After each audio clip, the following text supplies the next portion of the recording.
TAT HS મનોવિજ્ઞાન વિભાગ બી paper solution 2026માં જે 12 તારીખે પેપર લેવાયું એનું વિભાગ બીનું સોલ્યુશન છે।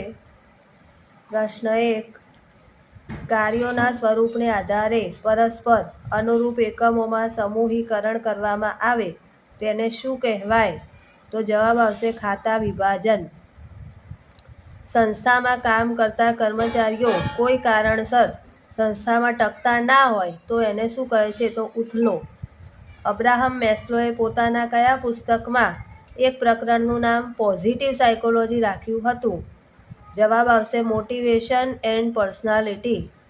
સ્કિનરના કારક અભિસંધાનના પ્રયોગમાં ઉંદરને પ્રથમ અન્નગુટિકા પેટીમાં મૂક્યાની કેટલી મિનિટે પ્રાપ્ત થઈ હતી? જવાબ આવશે 15। ચિમ્પાન્જી ઉપર આંતરસૂદના પ્રયોગો કરનાર કોહલર કયા દેશના વતની હતા? જવાબ જર્મની।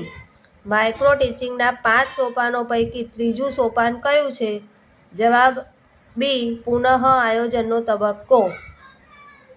શૈક્ષણિક હેતુઓની સિદ્ધિ માટે શિક્ષક જે ક્રિયાઓનું આયોજન કરે તેનો આલેખપત્ર એટલે પાઠ આયોજન।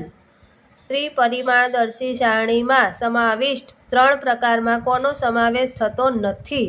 તો જવાબ આવશે વિષય વસ્તુ।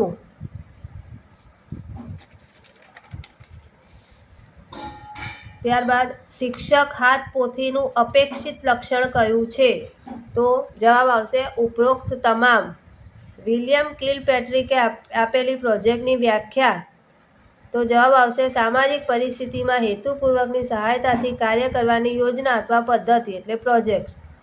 શિક્ષક તરીકે વર્ગખંડમાં પ્રશ્ન પ્રયુક્તિનો ઉપયોગ શા માટે કરશો? તો જવાબ આવશે આપેલ તમામ। નીચેનામાંથી કયું વિધાન સાચું છે? તો જવાબ આવશે A અને B બંને, 1 અને 2 બંને। વિષયાભિમુખ કૌશલ્યના સંદર્ભમાં કયું વર્તન અનિચ્છનીય છે? તો જવાબ આવશે સાતત્ય ભંગનું વર્તન। જે શિક્ષણ વ્યવસ્થા જેમાં વિશિષ્ટ જરૂરિયાતવાળા બાળકો જેવા કે મંદબુદ્ધિ, અંધ બાળક, શારીરિક ખામીવાળા બાળકો, પ્રતિભાશાળી બાળકો એક સાથે અધ્યાપન કરાવવાની સુવિધા એટલે શું કહેવાય? જવાબ આવશે સંકલિત શિક્ષણ।